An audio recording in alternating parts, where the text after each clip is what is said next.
Hello. Yeah, now I'm getting the echo. Yeah, that's worse. No, that's fine now. That's fine for me now. That worse? That's fine for me now. Yeah? Okay, cool. I don't know where headphones are, so that's not much use. I think that's fine. You can't. Yeah.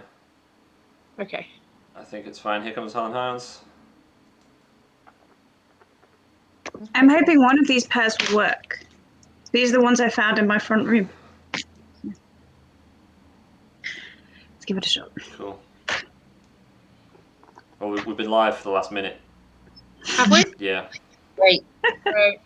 So good evening, everyone, and welcome to the What the Book Club podcast, the show that reviews the weirdest and most questionable books on the Amazon self-published bottom of the barrel category, so that you don't have to. And we've really taken a hit for you this time because we are reviewing a double feature of current events themed erotica. I think erotica's too polite for. I feel sorry for erotica if we name this erotica. It's just porn. You're right. It is basically. But it's not even like, I assume porn that's meant to, function as porn does, as much as, because it's just so horrifying. Descriptive sex. Well, It's descriptive sex. Let's not get ahead of ourselves. So our books today are Kissing the Coronavirus by M.J. Edwards and Pounded by the Pound, Turned Gay by the Socioeconomic Implications of Britain Leaving the European Union by Chuck Tingle. If you're watching live, you can see both pictures on the stream there with us. Both steamy front covers. One of the best titles of all time. Also, are these headphones working? Can you hear me? Yes. We can. Great. Okay. Don't need to try the other one. Oddly enough, headphones are whether you can hear us rather than whether we can hear you. No, I have one pair where the mic doesn't work, which is one of these. Yeah, we can hear you quite clearly. Yeah, I think the microphone is working there. Excellent. It's good. It's good. Does anyone have the blurb for these books? Because I've realised I don't. I can get them up. Yeah, do you want it? Because my computer's running kind of slow because of running Twitch and everything. Okay, I've got Pounded by the Pound. Has anyone got Kissing COVID? While you're finding it, I can get that. We can introduce our lovely selves. So I am your host, Paul Eubank. I'm drinking Meantime, which is a London IPA. Liz, who are you? I'm Liz, and I have very excitedly discovered fake booze. So I'm drinking Lidl's finest 0% beer, which is actually really good. And if you can't drink for various reasons, definitely go with this. It's a good drink. Living the dream. Yeah. Excuse me, Helen Ganny. Who are you? Hello, I'm Helen.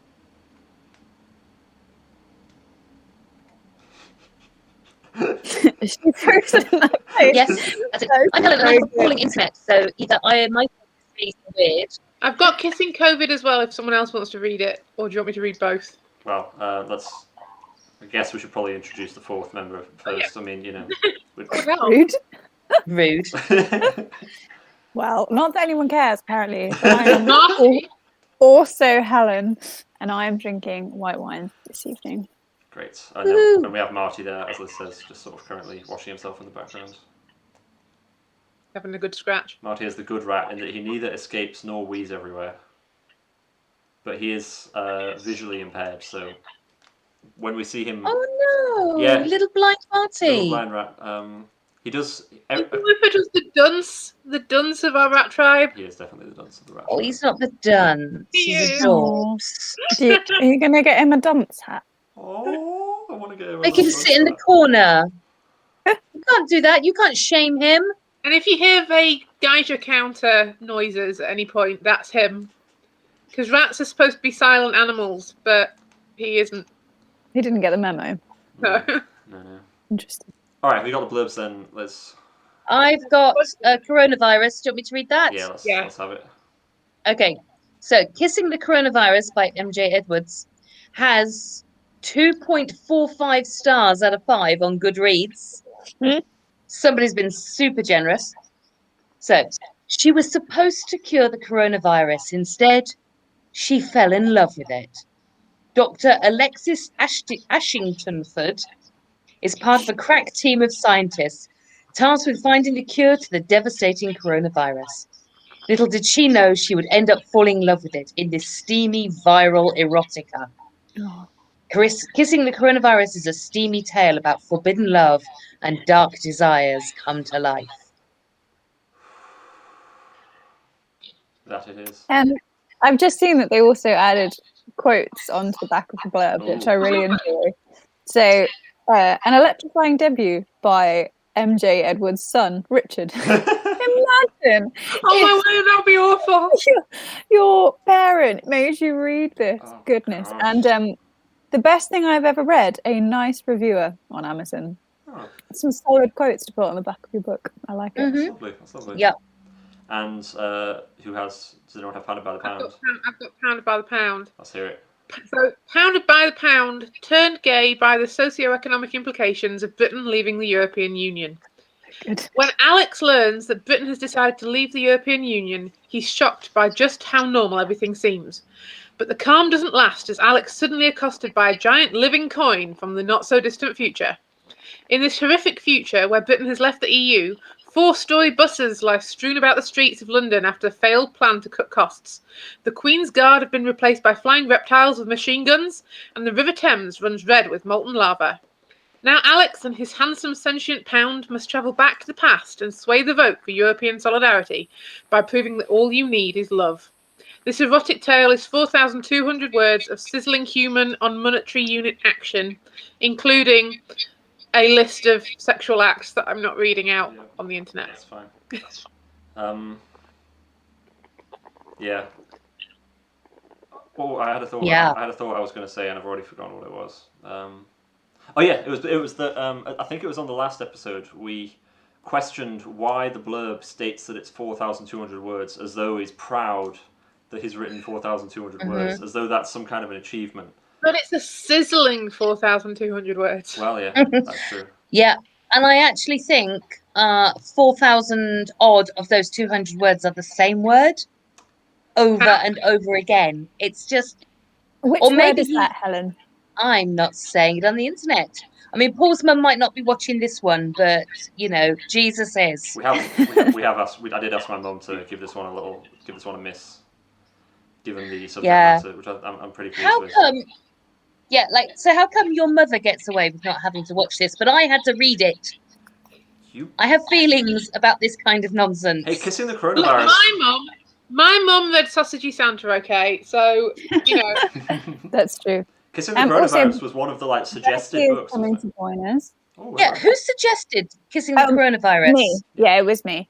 And I don't really regret that because it was very entertaining. I'm not saying it wasn't disturbing, but I kind of think if we're going to do a book club that is based around unusual books, then we had to go, to this level. I think so. What should we start with? Oddly enough, I was more distraught by its attitude towards the coronavirus, the actual coronavirus, than all the sex rubbish. It just made me distraught how scientifically wrong. Yes.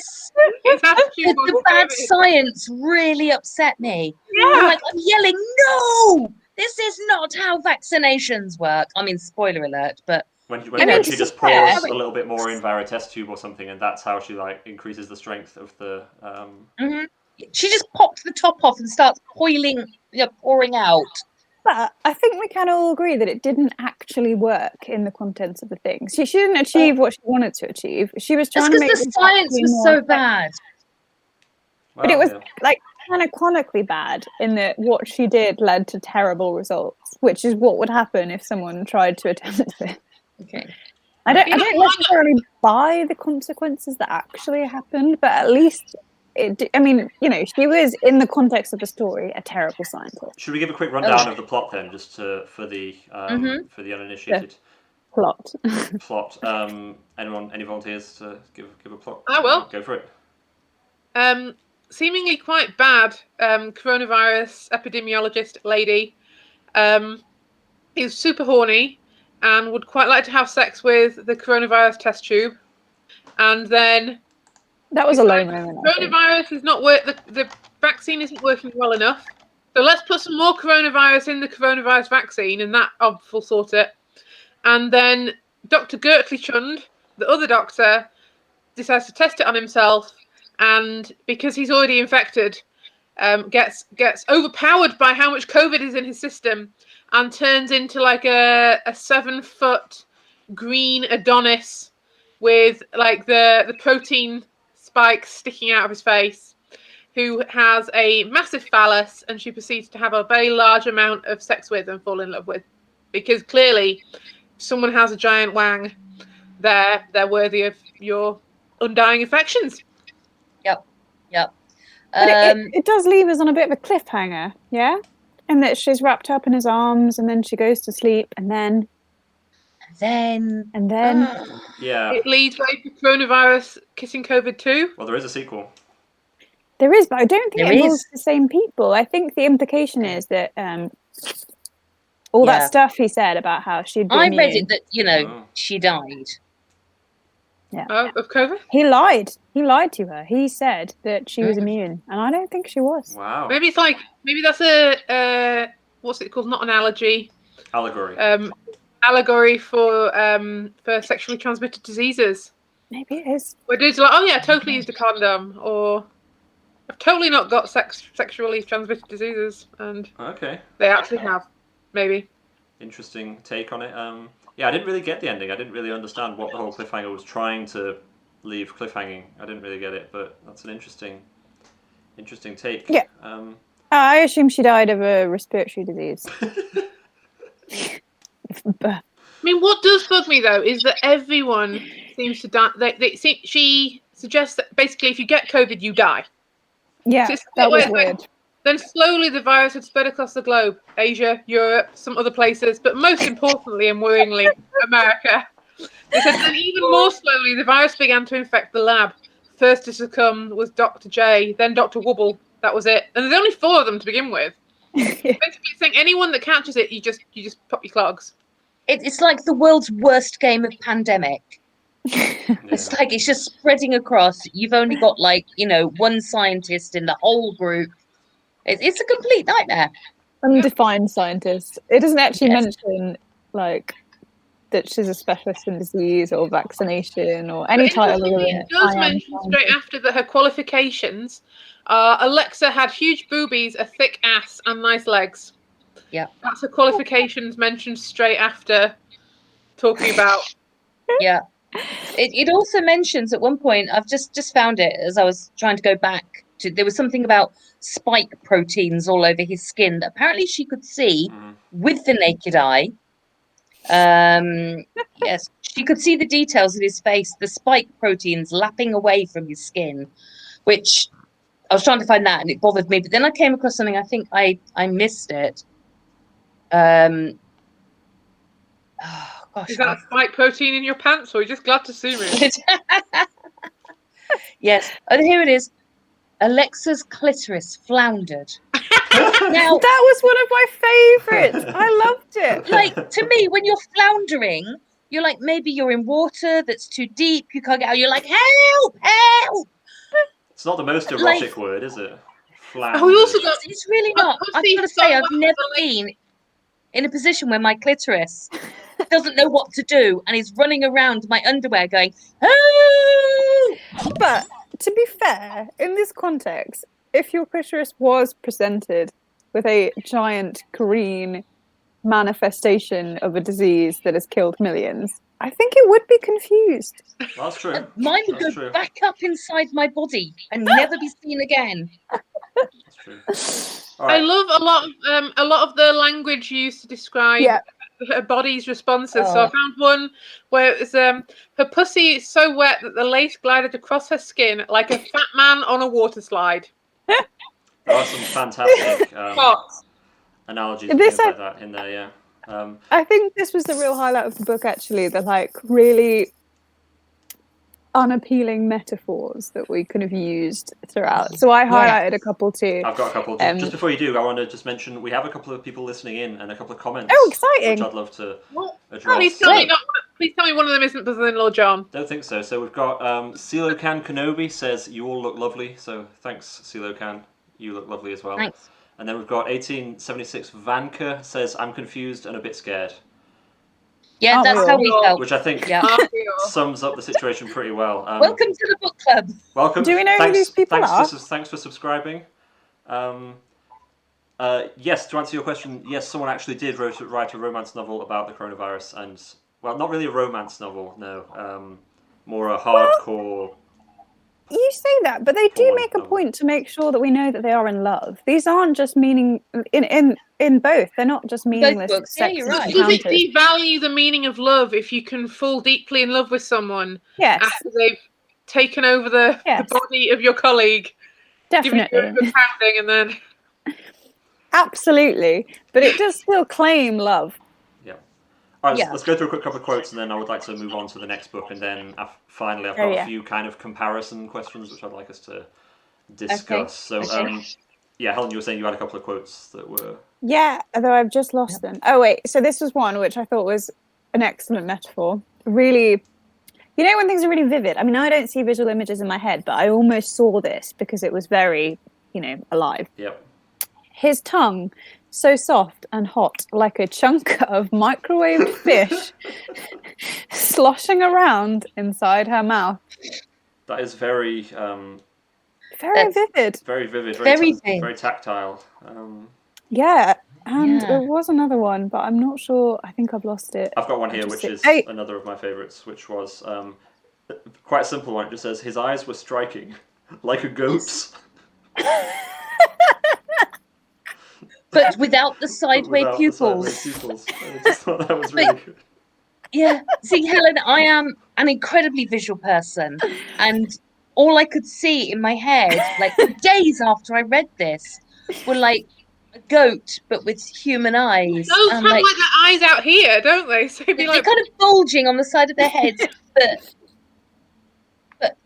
yeah, with a normal pupil, I'm like, no, I just can't deal with it. Yeah, I think this is why I have a higher tolerance for this kind of thing, because I have no visual imagery. I can't see anything in my head. So these are all just words that I can then leave behind. Whereas I understand that if you had this image in your head, it might be much worse. I did find my other quote though, which is, even the sound of the virus made her ovaries clash together like cymbals. His penis is described as warbling. So Excellent. warbling like a small bird, or maybe a member of an amateur operatic society. When I'm calling you, and she's on her knees in the lab, and it's warbling at her. I mean, that put me right off.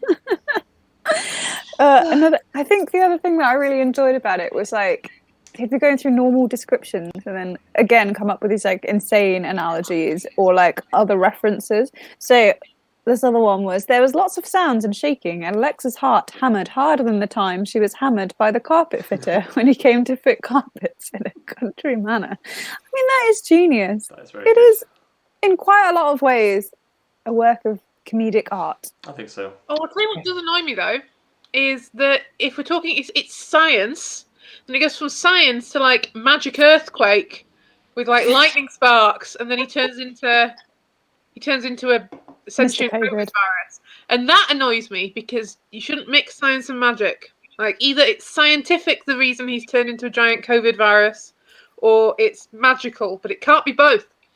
Well, any sufficiently advanced something is indistinguishable from magic. I'm sure that's a quote from somebody famous. Okay. Trust me. Anyway, moving on. Let's take a look at our second book today. Okay. Yes. So it's worth pointing out that both of these books took probably less than 15 minutes each to read. So we figured we couldn't talk for 45 minutes about a book that took us a third of that time to actually read. So the second book we're reviewing is Pounded by the Pound, Turned Gay by the Socioeconomic Implications of Britain Leaving the European Union. Someone want to give a quick rundown of that bad boy?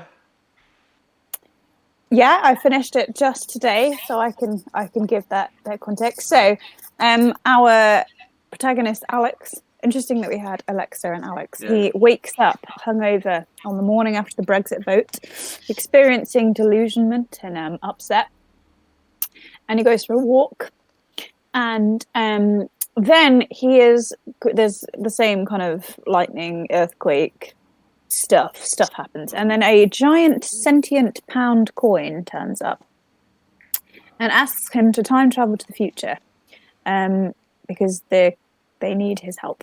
So he goes over to the future, and it's kind of a mess. Everything was kind of gone a bit wrong, but in quite a short period of time, I think it's like a month that has elapsed between the Brexit vote. Yep.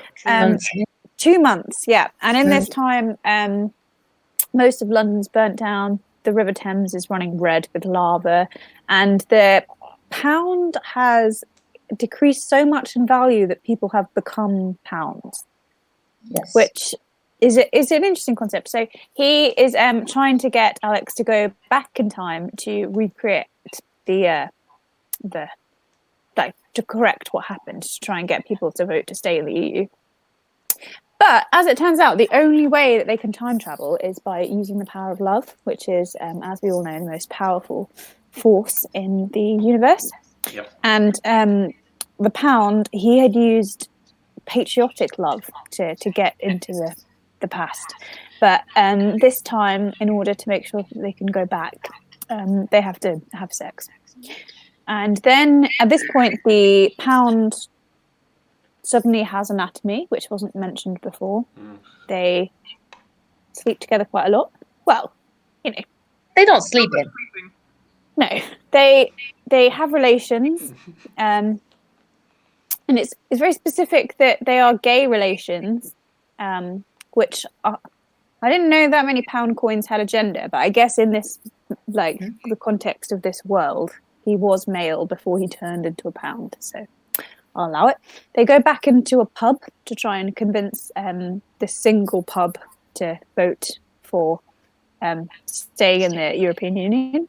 I don't really know why they only did one, but they did. They just went to a single pub to change the vote. And they tried to convince them by singing All You Need Is Love, which didn't work. So instead, the pound says All You Need Is Butts, which gets everyone on side.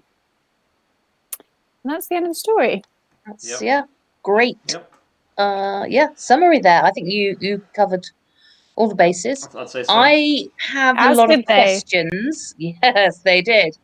I have questions about this book. Okay. I think I don't know that's if fair. anybody. Yeah. Well, first of all, we promised that he will tell us how they all turned into a pound. We don't get the answer. No. I mean, really if want you to know. saw- So it says, I've just found this because I love this. It says, the pound lost so much value that we had to make up for it by becoming pounds ourselves. And it says, that doesn't really make any sense. And he says, none of this makes any sense, but it's all we've got left. You're all we've got left. But I love how it just goes like, Yeah. none of this makes sense, just go with it. I Yeah, love that bit. I It's enjoyed fine. it. Yeah. And you mentioned the pound's anatomy. Like suddenly he has, like, he must have opposable thumbs still because he can open and pour drinks. And then he has ribs and hips. And let's not talk about the genitals. I don't really remember any mention of hips or Yeah. things, but maybe I was skimming over the parts that mentioned his. Yeah, he his definitely general has body. hips. And if you look on Yeah. the So here's another one of my. I was going to say, if you look on the front cover as well, of Pound by the Pound, the coin has a man's face, like there's a sort of an anthropomorphic man's face coming out of the coin as well. Oh yeah, so I it think it would does. have been better if it was the Queen's face. Well, that's what I was wondering initially, was like, how can you consider this a gay relationship when the only face present is that of Her Majesty the Queen? So. And my other question is, so clearly this guy is, a male pound, and therefore, I can kind of see the anatomy would work, but what about a female pound? Oh yeah. Yeah, how would that work? Yeah. Gravity opens up. I think, Maybe females are more like a rolled up £5 note and we just unfurl. I reckon that's What an it is. image. I think that must be what it is. Yeah. And that's good actually, because it means the women are worth more. Yeah, I'm just going to go put it out there. I'm surprised the gay community accept the idea that you can be turned gay. Do you think they do? Like after they spent years, I don't know being that anyone accepts not this book as choice. anything. It's not a choice. You're not like, oh well, actually, I'm totally straight, but feel like being gay now. It's, Well, and it wasn't. Yeah, I do have a Yeah, theory he on this turned really quick. Yeah, he did. because earlier when he was on his walk, he did reference that there was a couple who were handsome. So I think he was just in denial about it. I think he was just closeted, rather than actually. I'll see if I can find it. Because No, you're the right, yeah. turning was really quick, and he went from "Oh, look at me, I'm straight" to "Hey, I'm going to be gay for this pound coin," but he knew what to do with that pound coin's genitalia. He really did, yeah.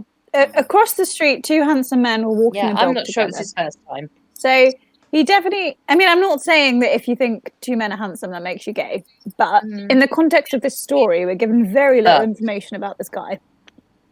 Although I will say that if I was presented with a giant coin that I then developed feelings for, who happened to be female, I don't know whether my immediate response would be I'm a lesbian because they're a giant coin. Maybe I'd be like, I am interested in currency. Yeah. Yeah. I mean, he suddenly becomes very interested in like giant members. Like he suddenly becomes very, very interested in the physical aspect of that love. Yeah. I just want to mention some of the other bits that were kind of mentioned in the blurb, and sort of the kind of the nightmarish futuristic London of 1 month after Brexit. When I read in the blurb that this book features Queen's Guard, who are giant flying dinosaurs that shoot machine guns, and a river of lava and all that stuff, I thought this book sounded awesome. I thought, right, if that's the kind of stuff that's in it, then I can skim past the porn bits and just enjoy the giant flying lizards and the lava and all that stuff. All of that bit is a single paragraph. There's literally one paragraph describing London, and it's not any more than that's what's in the blurb. So the blurb mentions the 4-story buses, it mentions the flying reptiles, it mentions the river of lava. I was thinking the book would then expand on that and give us a bit more info about the future, but no, it's literally just those 3 things described again. So all you get is that to save money they did 4-story buses. Yep. These people are coins; they can roll themselves wherever they need to be. And then it's like, oh yeah, an MI5 for working combos, and that's it. And I'm like, tell me more. But no, what we get is a very descriptive scene where the coin, can I say ejaculates? I'm going to say ejaculates. And it's money. What comes out is money. And I'm like, but that's going to devalue him even more. Well, maybe that's the lesson that we should all learn about ejaculation in semi-public places with people that we've never met. Yeah. It does devalue. All right, I've got a couple of quick... it just devalues your work. It does. I have a few questions that I would like to ask you guys as a means of kind of comparing the 2 books. Okay, yep. Oh, our listeners say we have a bit of delay. Sorry about that. There's... I don't know enough about technology to do anything about that, I'm afraid. I'm not running this off the most powerful computer in the world, so apologies, bear with us. Right, question number 1 for you guys to consider. Which of the 2 books contained the most believable couple to you?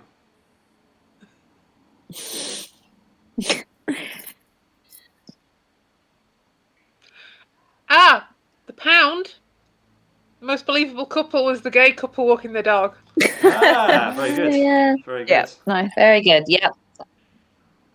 I do enjoy that answer, but I will try and not default to the same. I think I found the relationship between the Pound and Alex more believable because they went on a little bit of a journey together. They had had an actual conversation, whereas with Alexa and COVID, mostly the conversation was, "Who are you? Call me COVID. Sex." Whereas with the Pound and Alex, they did kind of exchange some basic details. They gave him a bit of a overview of what happened in the world. He asked his name, which was nice. I don't think COVID ever asked about Alexa's name, and also I think he killed her. So with the Pound, they consummated their relationship and used the power of gay love to rectify the wrongs in the world.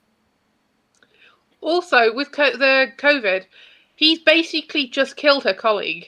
Yeah, and she seemed to get over that pretty quickly. She even referenced the fact that she got over it pretty quickly. Yeah.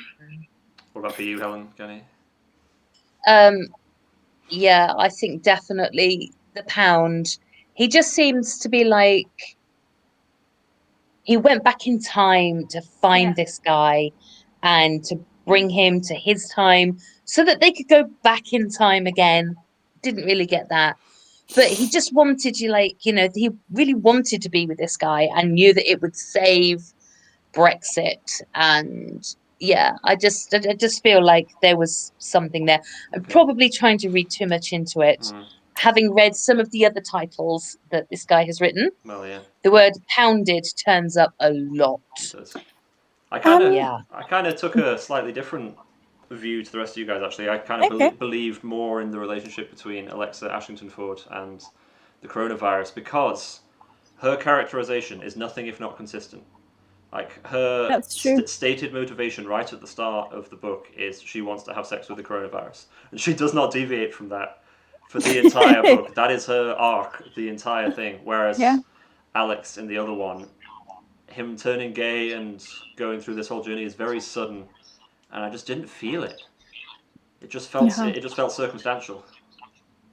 I guess. Go on. I guess Alexa, whatever her name is, she does stay with the coronavirus. Like she's in love. There's the implication that she dies and he sort of like subsumes her somehow. But also she stays with him. We don't know what happens to, the other couple. Like they've saved Brexit. They've had huge amounts of sex. Is that it? Are they done? I mean, what happens to people after Love Island? It's probably a similar thing, isn't it? That's not true. I follow the contestants of Love Island passionately, and there have been a number of Love Island marriages and babies, and it's true love, and they'll be together forever. So I didn't say it wasn't. I'm just saying what happens to them afterwards. Well, the good news is that the tabloids do keep us updated on that, whereas they don't so much about Mr. Pound, who is named, but I can't remember his name. Burper. Such a random. Which is also, interestingly, did anyone read the subsequent book that was also included in Pounding the Pound? I did not. Yeah, I actually think that the bonus story was the same length as the coronavirus I thought it was story. longer. Yeah, possibly. But I actually think of all of them, that was probably the most believable couple. Oh, really? So that was a bonus. It was called like Pounded by Monday or something like that, wasn't it? Yeah. Yeah. It is what it says on the tin, really. Pounded in the ass by Monday. And the guy's manager is called Mr. Perber as well. Okay. And then I think this guy also wrote Harriet Porber and the transsexual something or other. So I've been scouring Urban Dictionary all day, trying to find out like Porber, what does this mean? It is no meaning. The guy just was able to come up with one name and changes his. I wonder if that's really his name, because you have to assume that Chuck Tingle isn't his real name. What? But, I thought he was born to be an erotica writer. Like, if that's your name. Well, I kind of think that Chuck Tingle is very much in the closet, because on both situations we had men who believed that they were straight who were turned gay by whatever circumstances. I think maybe Perber is the name of the person who turned him gay, by which I mean his past lover that I assume he's just accepted a gay man writing these. I can't imagine any straight man would necessarily have quite such feather when writing gay erotic scenes. True. I really don't. I don't think that is the case, mostly because I feel like if you were someone who engaged in any of these activities, that you would be able to think of a different sequence of events. So for context, in the bonus story, they went through exactly the same motions. I won't go into specifics, but there was like a stage 1, stage 2, stage 3. They were exactly the same. And I kind of hope that if you've engaged in it, you could maybe describe it there, and not use the word rod in any circumstances, which makes me very uncomfortable. I mean, for the pound coin, it sort of almost fits because it's got that kind of metallic connotations to it, which... But in Pounded by Monday, it's the personification of the day of the week. And it also uses rod quite a lot. Fair enough. And he's just a concept, really. Oh, our listener, Very 1876... good ab concept. thinks that pervert could just be because it sounds like pervert, so that could be.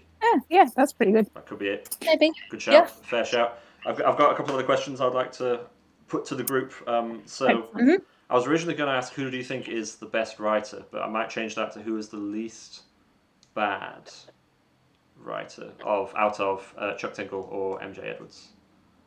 What do you guys reckon? Chuck Tingle's better. I think Chuck Tingle.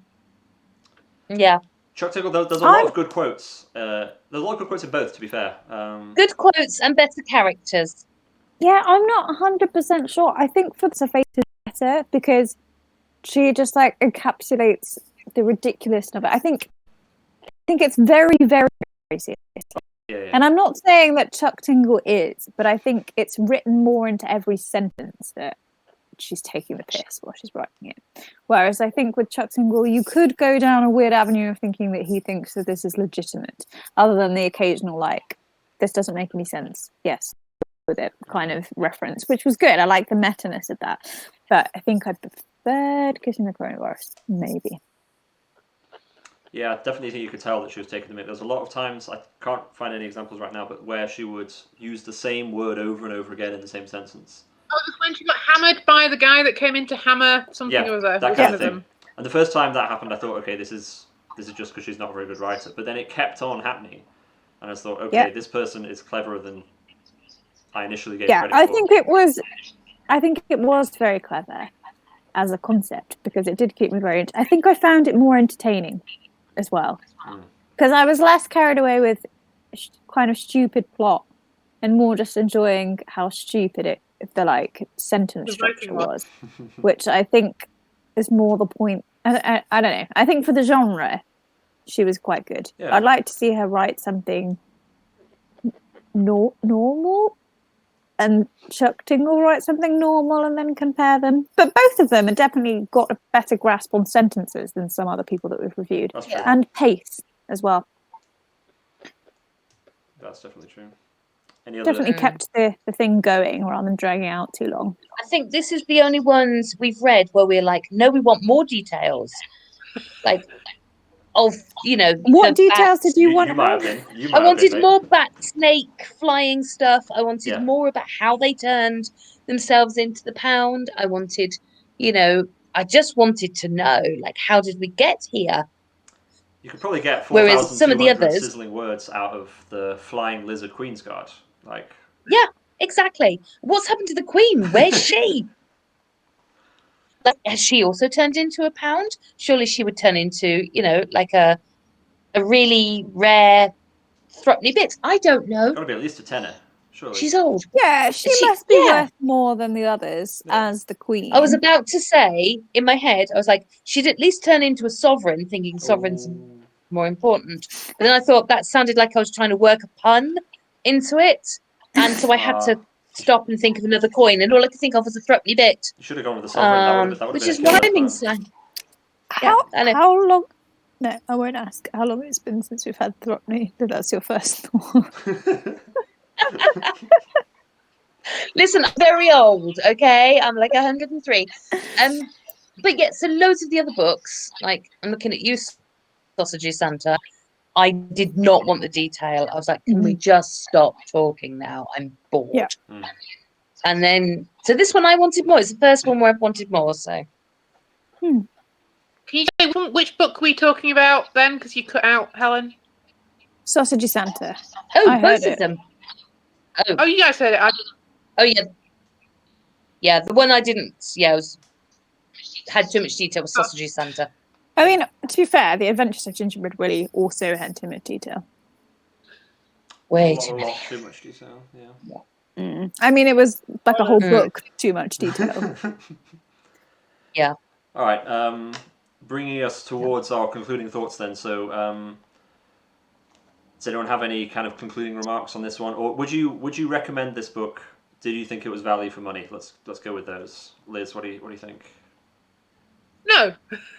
You don't think either were worth the 99p we paid for them, split 4 ways? Split 4 ways.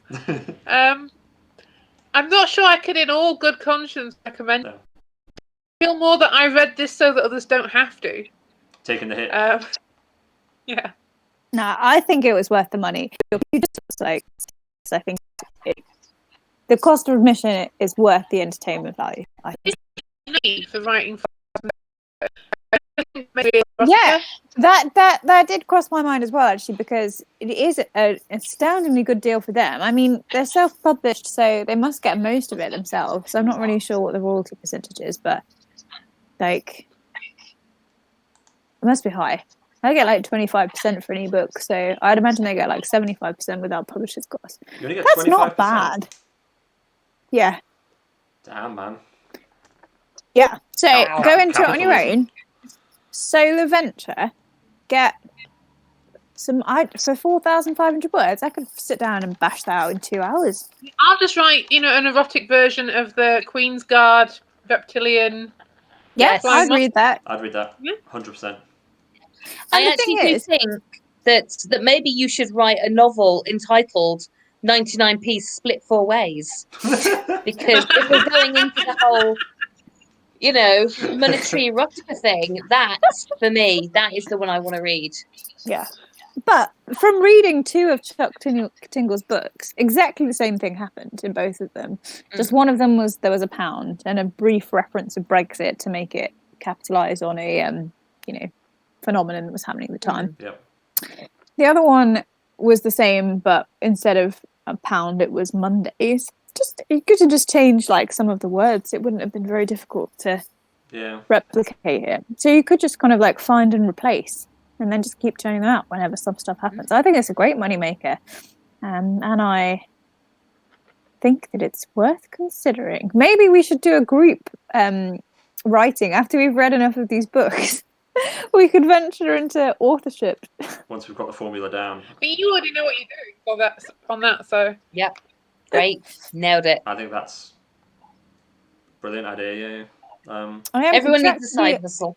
I'm contractually obliged to go to my publisher and offer it to them first, though. So maybe I don't want to do something too radical.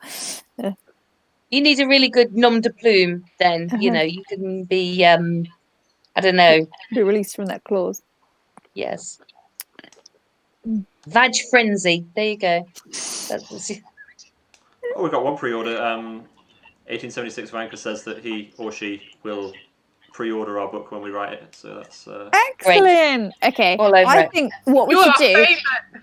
is also use autocorrect on our phones to write most of it, and then just change every 6th word to rod. And I think we've got it nailed. okay. And every 5th word to nailed. Okay, I'm going to try it, all right? I'm going to try it. Maybe not. Okay, so maybe we should go with nailed as our pun, like pounded by the pound. So nailed by a nail. Nailed by a nail. A DIY erotica. Lockdown happening. I've been alone in my house for 9 months, and I decided to put up a shelf as a way to pass the time. And what happened? Got nailed by a nail. Could be beautiful. And then I fell in love with it because it has to involve love. Okay, so That's the the opening blurb sentence right there. is, alone in my life and I will be nailed. Yep. Yes. Oh no, it's change it to mailed. I will be nailed by the pound. This one's already been written. Alone in my life and I will be nailed by the pound of flesh and blood rod. Rod and Reel, featuring David. Who's David? We've got our first character. This stuff writes itself. 100%. Just write a book on WhatsApp and you're good to go. I'm loving it. All right. Ba-ba-ba-ba-ba. So Liz thinks it wasn't worth the money. Helen thinks it was. What do you think, Helen Gurney? I think, to quote the name of our forthcoming erotica, 99p split four ways is I think it's worth it. Like, I was going to say, you know, we're the book club that reads things so that you don't have to, but I think I actually know some people and be like, guys, you need to read this. It's incredible.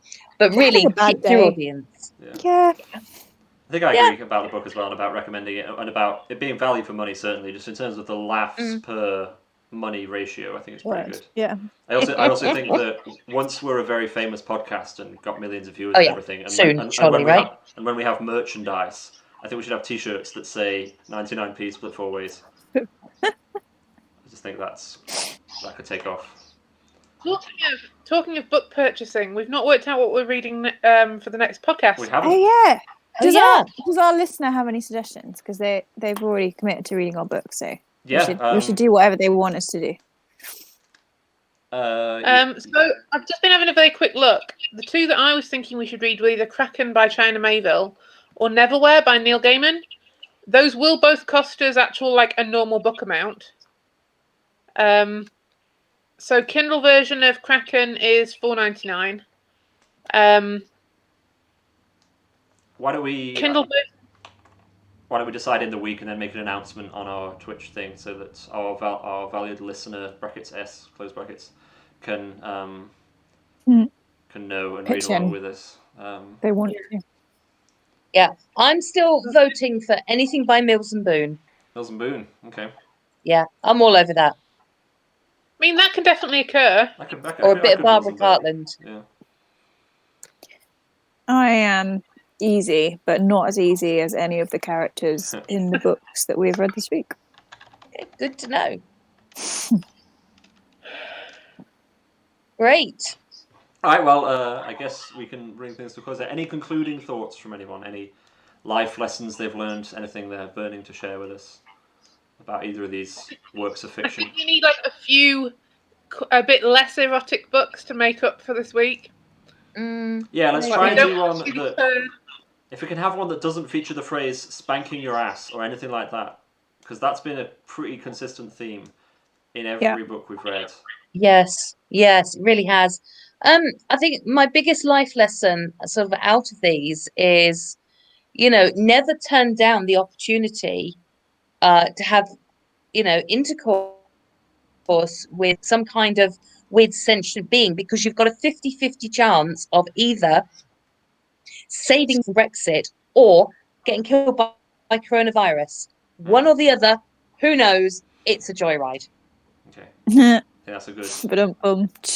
Because in quite a lot of the occasions it involved riding. Yeah, you got it. Yeah. All right, final question. Where you were going with that. Final question for you all, and then we'll wrap up. But so if you were walking along the banks of the River Thames and there was a rift in space-time continuum and a pound coin was shouting from the other side, "Come with me, we need to save the future," would you go with it, Liz Eubank? Probably. I'd make sure you came along too, though. Oh, that's really sweet. Like, wait a minute, I need to pick up my husband. Oh. Helen Hines, yay or nay? No. No. Helen Ganny, yay or nay? Nay. I think I'm a yay, so that's split down the Eubanks and non-Eubanks there. Oh, Vanka says no, so... Helen's versus Eubanks. Helen's versus Eubanks, yeah. Yeah. There you go, that's interesting. Very good. Amazing. All right, well, you could just rewrite the whole thing, but with the two of you, and it being a, no. Three-way situation. The person with the most orifices here, I'm no. The most orifices? How did you get extra orifices in? Comparative to the pound. The giant pound and full. Maybe you could just, you know, watch and give them some pointers, you know. Pointers, lol. All right, anyway, I think we should wrap things up at this point. So thanks for tuning in and listening. It's been a pleasure as always. So we don't know what we're reviewing next week, but it will be 2 weeks from today at this time, 7 o'clock. We'll let you know on the channel at some point once we've decided what we're going to watch. Thanks for listening, and yeah, we will catch you all next time. Goodbye. Bye. Bye. Thank you. Whoever actually bothered listening, that's not my mother-in-law.